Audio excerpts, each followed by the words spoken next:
It's a bold claim, but stick with me because I've got a great story for you.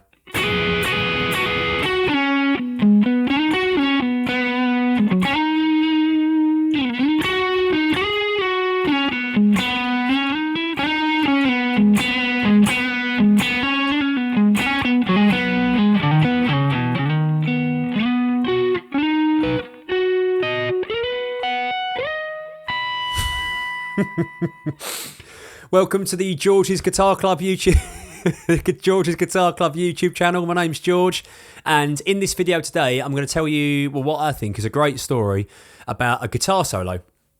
One particular guitar solo that my bandmates and I discovered all the way back in 2018. So stick with me for a great story and also a great piece of guitar playing. So let's set the scene. As a lot of professional guitar players do, I find a lot of my work playing in function bands, which, if you haven't heard that term before, it's a band that normally plays at weddings, functions and events. So typically in my function band work, I'll find myself playing at weddings and corporate events, which are normally big parties thrown on by big companies in London or surrounding areas normally. And it will be like an end of year awards ceremony, or it might be an AGM, just a chance to get together, spend a load of money and have a great party. And the live music is always, thankfully, a really important part of that. Now, in these various bands, you obviously spend a lot of time together. And in my band that I was in for the last 4 years on a full-time basis, I actually used to deputise for that band for many years before I became a full-time member. And in 2018, we, on one of our many gigs we were doing together, we were in the van heading around. I think we were heading up north in the UK somewhere. I think we were heading to Derbyshire, actually, as far as my memory recalls. You're in the van and you want to entertain yourself by playing music, sharing stories. And one of the things that we used to do was to head on to our agency's website and check out what all the other bands sounded like. Now, for those of you that don't know how function bands work, a lot of bands are part of an agency, which means that they are booked and managed via a company, and then it means that all the logistics and all the booking is handled by that, and then a commission is paid to the agent for doing all the work for you, and then as the band you're given the time, location, what fee you're going to be earning, etc. All that stuff put on a plate. Here you go, this is exactly where you're going. So it takes all the negotiation out of it, and the agency does that work for you. It does mean, of course, that you don't potentially earn a bigger fee as you would like, but you are getting all the admin work done for you. So you got to kind of weigh it up when you're part of an agency. But what we used to do is drive along and we'd listen to what all the other bands on the agency sounded like, because you wanted to see what the competition's like, right? And bands are all good friends of each other. We all know each other, and we all even hang out together. But you want to see what their latest promo video looks like, or their latest audio tracks sound like. And once upon a time in 2018, there was a moment where we was in this van and we was listening to the promotional material, the new promotional material from a band called The Guns, who were a fellow agency band.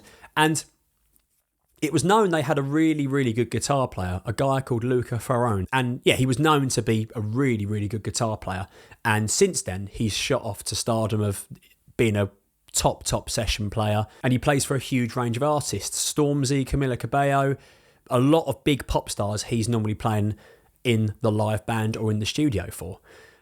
So we was listening to their latest promotional material, and quite often what you'll have is the promo video with all the fancy party tracks that everyone really wants to dance to and enjoy. But then what you'd also have are a selection of audio tracks, probably not the most obvious tracks to have at, say, a wedding or an event, but maybe tracks to show off your musicianship. And by the way, when I say have your promo video and your tracks, these are all on a page on the agency website, so you could search for The Guns or the band that I was playing for at the time, Happy Hour, and you could go and have a look at their page and you could check out all of what they look and sound like and how much they cost and where they travel to.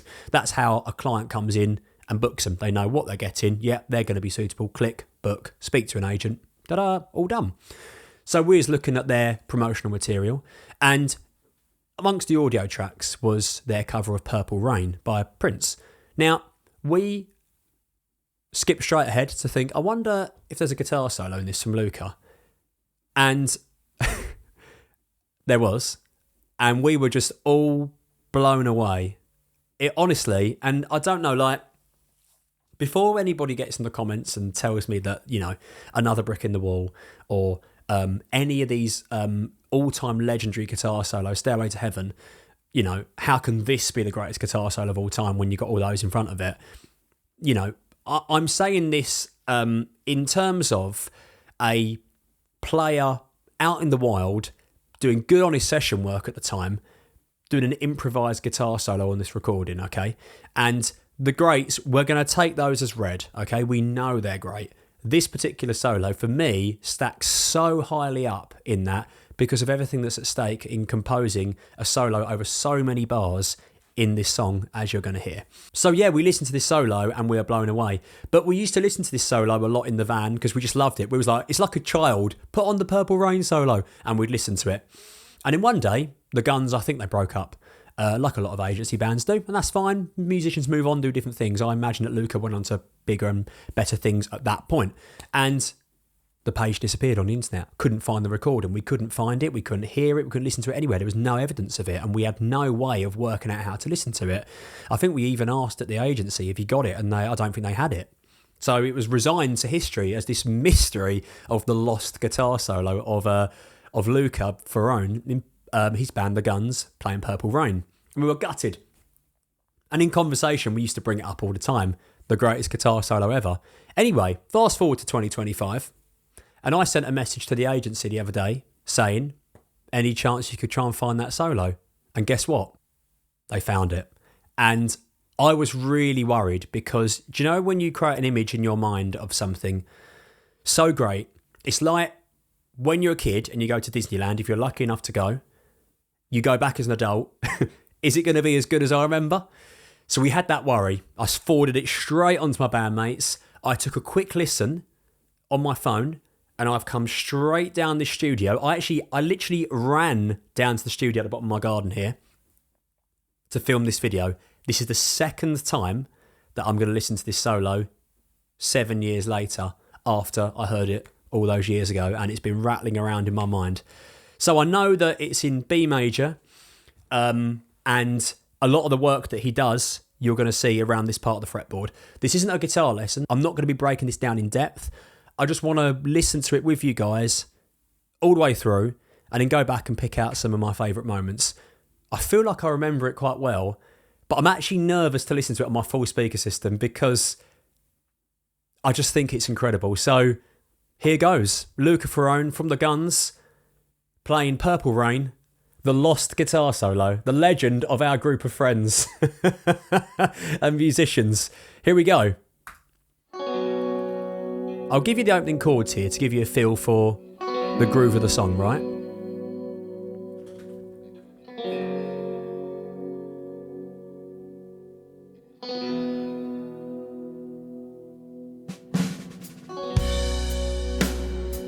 I never meant to cause you.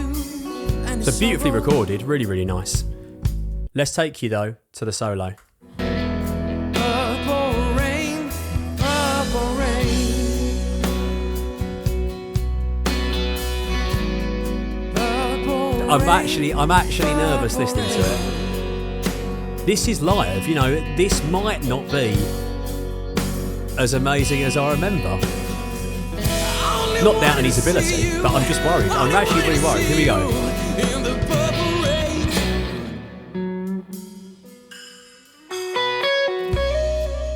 I've had a quick listen on my phone, that's all I've done.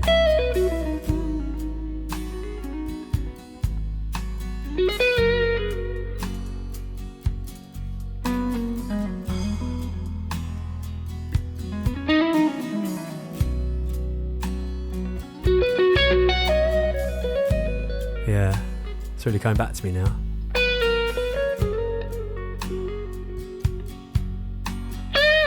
Oh my god, the guitar tone.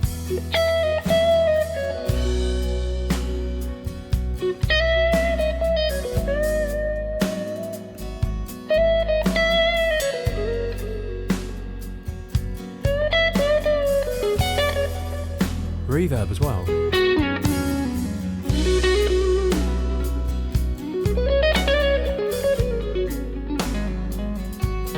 Oh yeah, I remember that note. Yeah, like it's kind of proper improvised solo.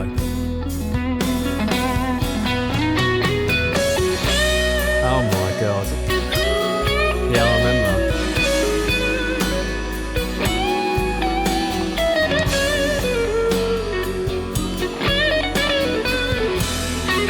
Yes.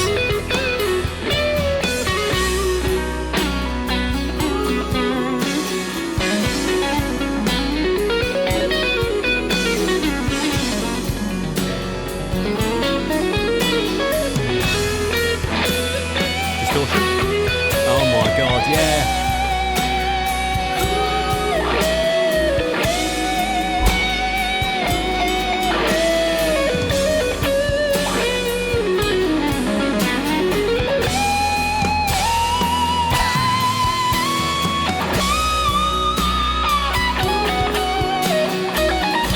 Oh my god, I remember that lick.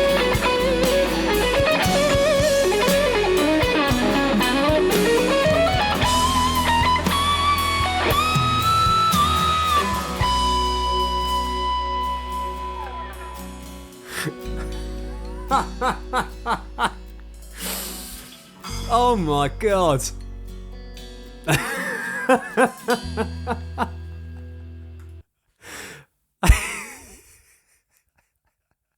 Wow.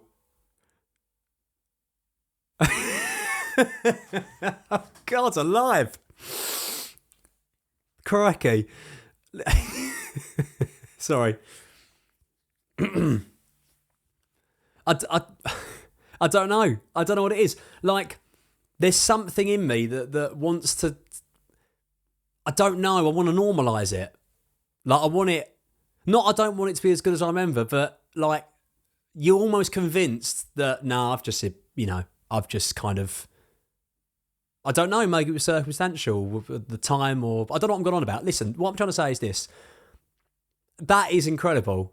As an improvised studio guitar solo, in any improvisation, you're not literally improvising from the bottom upwards because it's impossible. You're always drawing on ideas and themes, and you've always got the rough build, right? You might have a beginning lick and a middle lick you're aspiring to get to, and an end lick you know you're going to finish this whole thing off with. But you can really hear that he's exploring the fretboard and he's trying ideas and he's trying new things and he's seeing what works and what doesn't work. And it's amazing how he moves through the gain stages and just builds it up and builds it up. And also the band as well helping to build it up. It's not just him on top of a backing track. It's a real living and breathing band playing this and bringing it up with backing vocals in the background as well and everything. But it's just, I just think it's amazing because as well, at its core, it's just simple B major pentatonic stuff.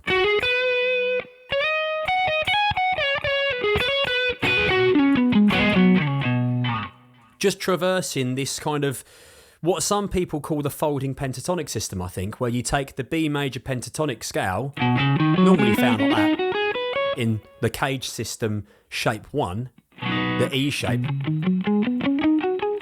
and you move it through this kind of altered shape. And what it does is it eliminates any time you have a 3 semitone stretch on one string. Those 3 semitone stretches become string changes. So you always have tones, string change for 3 semitones, tone, string change for 3 semitones, and that's your next root note. And so it goes on. And so it goes on.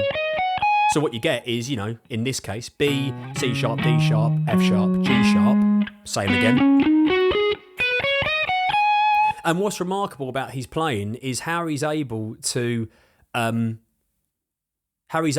just stick to that with a few of the extra tones from the full major scale added in fairness. Like the E there.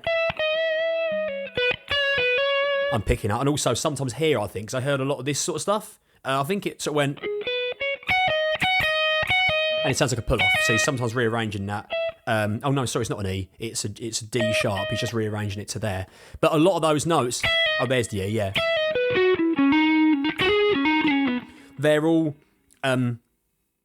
sticking to that shape, but sometimes we are branching off of that and we're pulling out other notes in places where we need to get certain bends or certain pull-offs. And it's just amazing how much he can do in that area. And it kind of makes you, as a fellow guitar player, question, well, how can he get all that out of the same area that I'm playing in? I'm playing in that area and I can't get anywhere near the way that he phrases his melody, because it's so much more than that. It's about, we're not even going to talk about gear, but it's everything. It's about using technique to guide where you play. So, for example, if you wanted to slide from, say, C sharp to D sharp, or pick C sharp to D sharp to get certain tonal differences in strings, or whether you want to kind of get this Hendrix kind of crunch sound descending through the scale, you can't really get that in other areas of the pentatonic scale. You can, but it doesn't work unless you look at it in certain places. So it's amazing how he's able to just know exactly what part of the fretboard is going to buzz for what he needs to do. It's just a fantastic guitar solo. I'm going to listen to it again. You can join me, or you can click forward to listen to what I think of it afterwards as we dissect it. Let's have another listen. Here we go. I only wanted to see you. I only wanted to see you in the purple rain.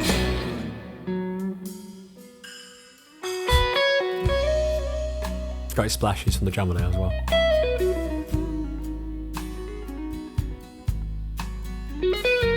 Definitely kind of like a time when modelers weren't so prevalent. That's a real amp, isn't it? It's a real amp mic'd up there.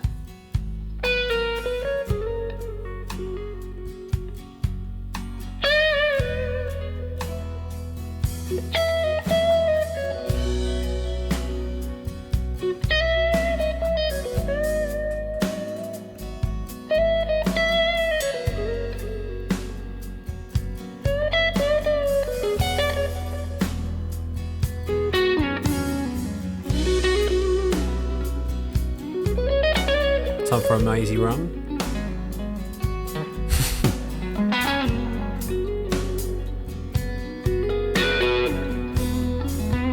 Bluesy, yeah. Dynamic lift, but not a big gain stamp at this point. He's waiting for it, He's not just going full guns blazing with the boosts, yeah. Minor 7, the A note.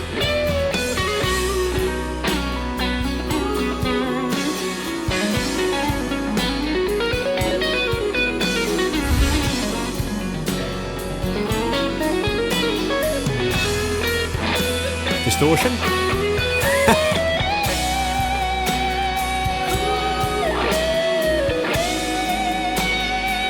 Yeah.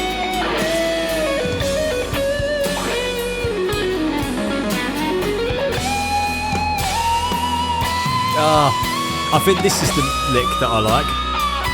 Yeah.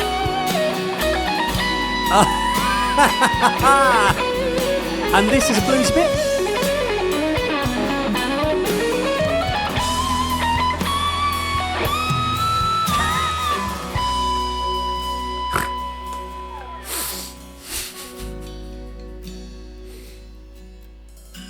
Oh man, that's brilliant, isn't it? It's well good, that. Oh, fantastic. Yeah, what a great improvised guitar solo there. Right, let's have a rummage through then, and let's see what we can uncover. First of all, oh my god, it's an intonation tester.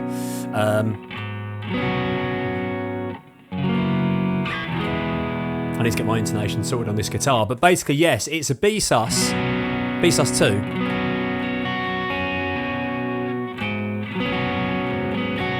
Into this sort of like G sharp minor 7 sus chord.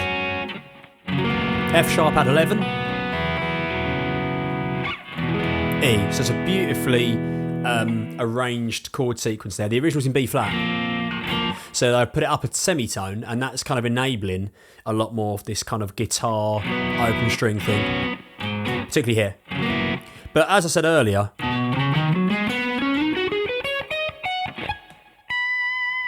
all the work that you're hearing is in this sort of hybrid of a number of pentatonic shapes that all avoid 3 semitone instances on one string, like here. In shape 1/1 of the cage system, we're getting rid of all that by folding over onto the next string every time there's a 3 semitone leap. So you're only ever moving in tone increments anywhere you go. You're always able to move like that through. And why that's good is because it enables, my theory anyway, is because it enables you to use things like slides a bit more smoothly. Hammer-ons.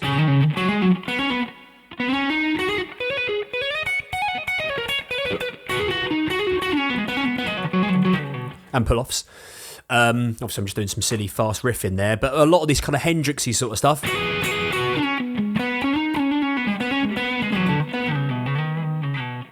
is very much like it's from that kind of school of playing, right?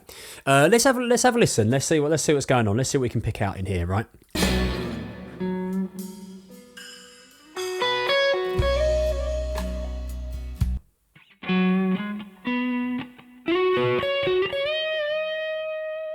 Lovely use of the root note. Bend into the major third of D sharp there. That's really, really nice. Licks like this are really clever. I think it goes next. Oh, it does. Perfect, yeah. You're descending down a little B triad there. Strictly speaking, it's bypassing the little shape that we're in. But then it rejoins it for that lick there. Really nice. For me, that's like my favourite guitar thing in the world in lead guitar. Well, any guitar playing, but lead guitar. It's using the pick attack to dictate how much gain an overdrive comes through in your playing there.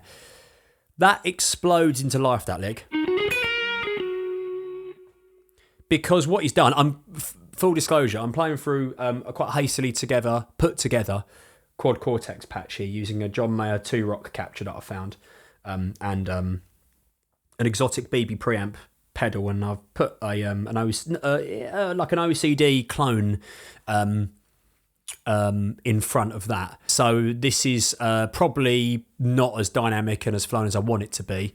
I don't know like kind of what's going on with the EQ. I've just stuck it together. But on a real tube amp, what you'd get is this beautiful kind of dynamic shift when you pick lightly, and then when you dig in hard, excuse me,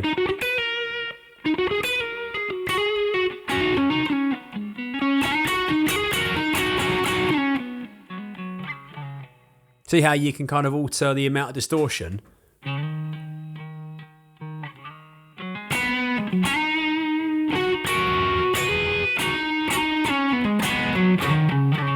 By digging in harder.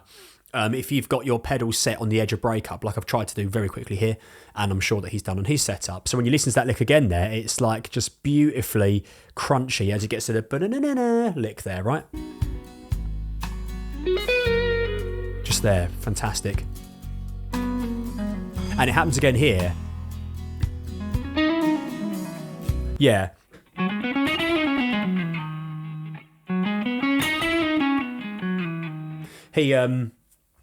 He's really going after those two notes to get that overdrive, right? That sort of thing's lovely, isn't it?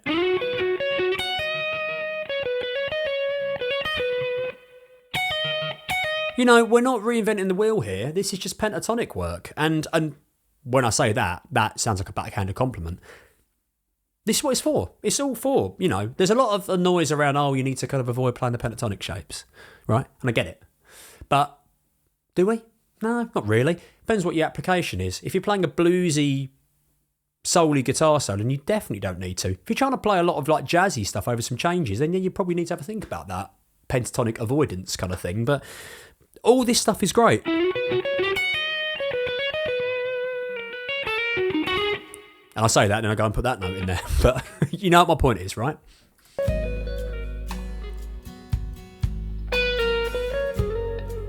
Yeah, so that on that note, right? Pardon the pun.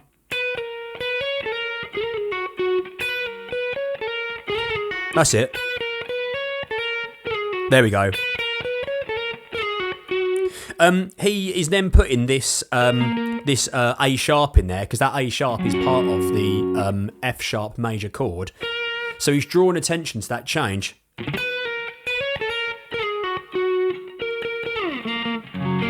Right. So he is occasionally going outside the pentatonic format. The major 7 of B, but also the major 3rd of F sharp. So sometimes he's breaking out of it to play a colour tone, right? Or you can call these things whatever you want. Target notes, colour tones. You hear lots of words for them. Chord tones, that's what they actually are, because it's the major 3rd of F sharp, right? Bit of traditional guitar there. Right, here we go. Listen to this. Ready? This is how you write a guitar solo. On the spot as well. 3 + 1. Build a theme, play it 3 times with a variation in each time. Last time, respond to it all with a different lick. I'm going to make up my own version of what he just did now. Version number 1. Slightly different version now. Number 3. So I've played a theme. That's the theme. I've varied it a few times. Now I'm going to respond to it all with something different. I just made that up, right? So 1, 2,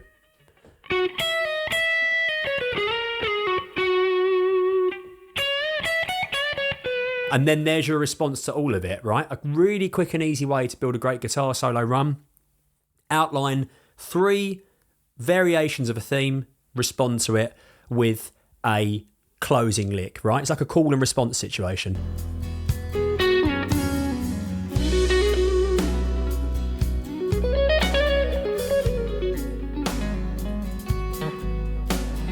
Really nice sort of run stuff here. I'm not going to go through and like try and pick out what all these notes are right here and now because the video will be a bit longer than I want it to be. But basically all this sort of stuff, you know.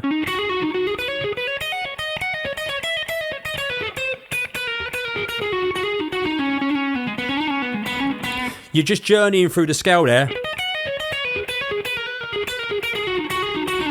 Slow down what I'm just kind of doing there.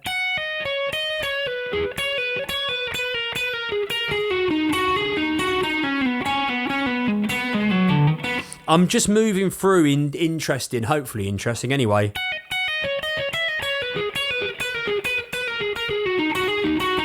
Sort of like cascading up and down the scale. I'm not just going...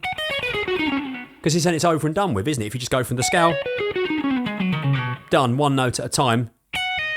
Lots of doubling back.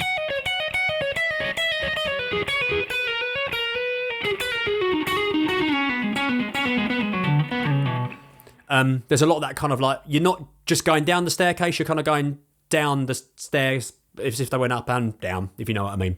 So yeah, that one there is a little bit like you're getting more value out of the scale shape descending than if you just went down it, you know, 1 note at a time. Here it is.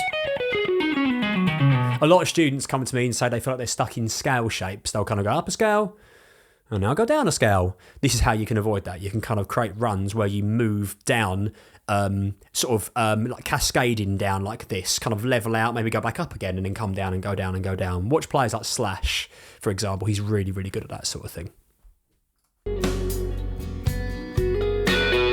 There we go again. Well good.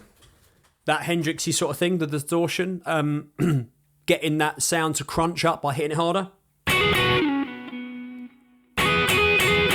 You can proper smack 2 strings, G and B. and get them to bite a bit harder.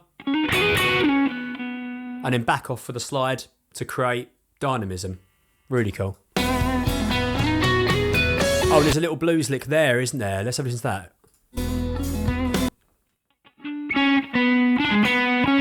Well, your ear wants it to be this. Root note of B. Minor third.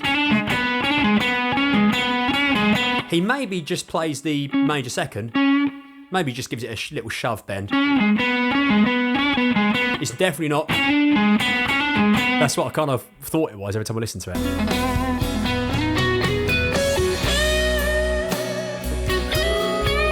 Yeah.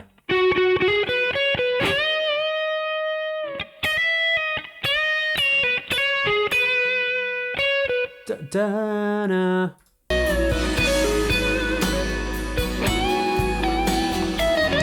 Yeah. So just taking up these pentatonic bending opportunities. Excuse me, terrible underbending there. And then overbending. Overbending, no more. Right. No, I need to practice. That's nice. Just going up to that F sharp note again. Well, F sharp chord tone of A sharp. So he's always picking that note out, you notice, when we get to this F sharp chord. Really clever way to pentatonic. Getting out of that set of notes just for one chord, right? Right, there we go.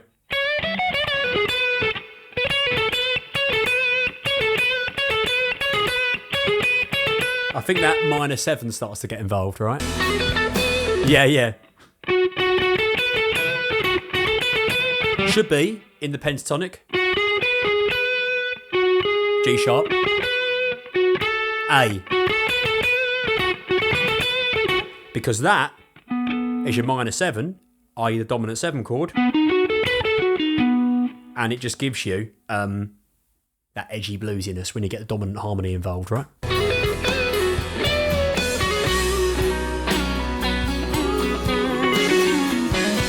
Another run here.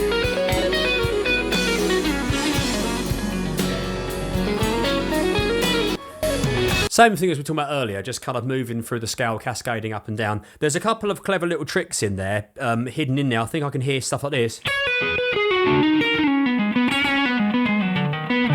Which is basically you employing the minor, then major third. Minor third being wrong for pentatonic of B major. Major third being correct.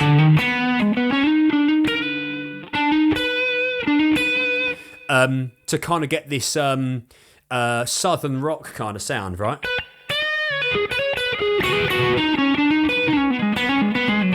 All you're doing is you're looking for D to D sharp anytime you can.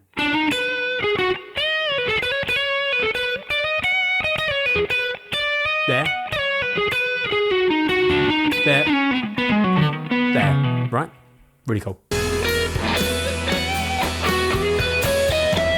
This is where he kicks it up a gear. Have I set up a patch for this yet? Alright, let's go.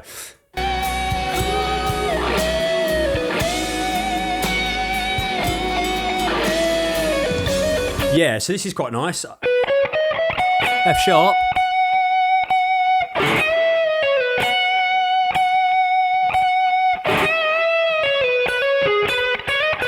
That's it. But that F sharp, the perfect fifth of the B chord, oh. And then a lovely emotive melody, working back down to the root note.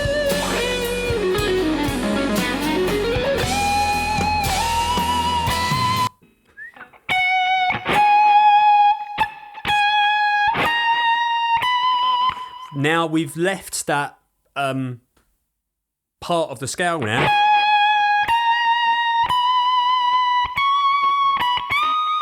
I think it does that. Yeah.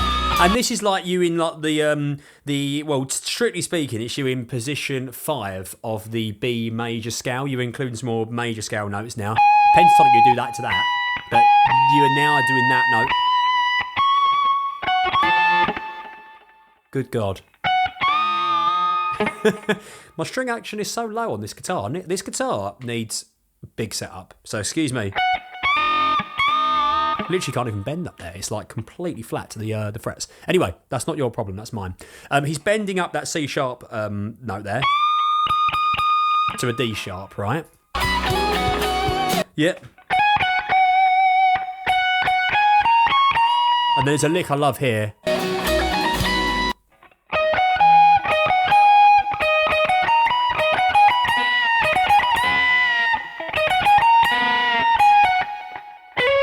I think it's that.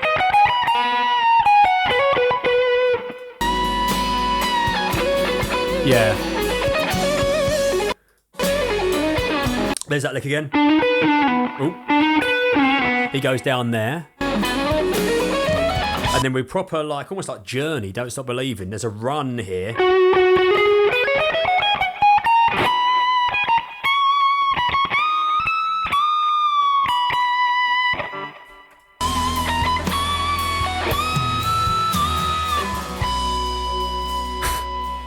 But I think his guitar's a touch more in tune than my guitar has now also found itself in. Yes, it's very much out of tune. So, yeah, it's like that end lick, by the way. Let me actually just quickly tune this string. Yeah, so what you're seeing there is actually a bit of a Steve Lukather trick that I see quite a lot. You see it in Rosanna.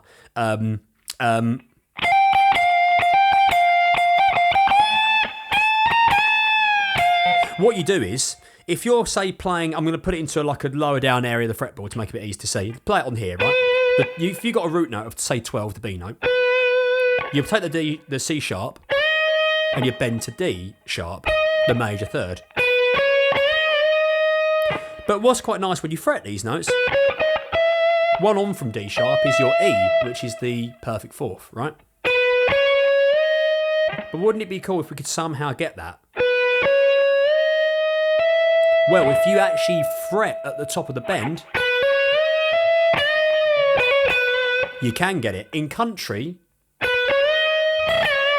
you'd probably go and play your 12 of the top string. Or the strat of a tremolo, it's quite hard to get that note to be in tune. But that's what he's doing there.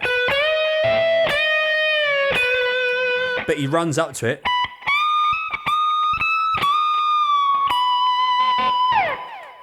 And he gets that to be the climatic lick of the whole solo. Let's just have a listen to that one more time. Oh, no. Further back, George.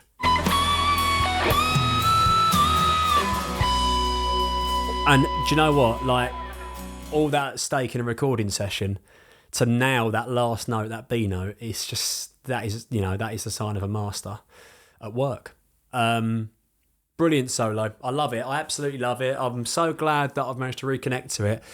It's really inspired me, actually, like, to have a look at some things in my playing. And great pieces of music do that. Sometimes we think it's all, like, situational, what motivates you. But it only takes you to listen to something again you haven't heard for a very long time, or something new, to make you go, wow, that could open up a whole new area of study for me, or an area of reconditioning of my playing.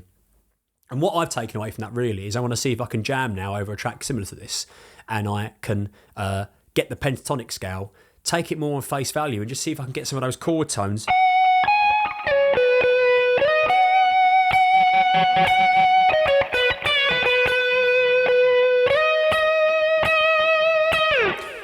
Jam on those for a bit longer and see if I can build myself some themes. So if I was going to build myself a theme of, say, like I said earlier, 3 variations, then 1 to close it.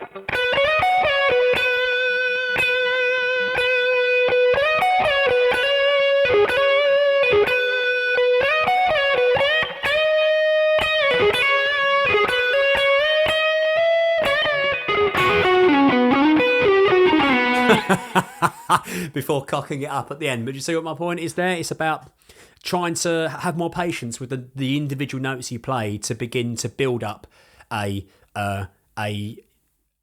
more interesting melodic set of ideas. Now, I hope you've enjoyed me dismantling this particular guitar solo. As I've rattled on about in this video, I love it. I think it's a fantastic bit of improvisational guitar work in this style. Go and give Luca Faraone a follow if you don't know who he is. I think he endorses Fender guitars and various other things. You can find him on social medias, and you can also find he's playing on Andertons and other big YouTube channels where he's demonstrated his brilliant technique and melodic approach. As I said earlier, I'm really interested to hear your thoughts on this solo. If you like this video, please give it a like and subscribe to my channel for more free content. I'm planning to do a lot more videos like this.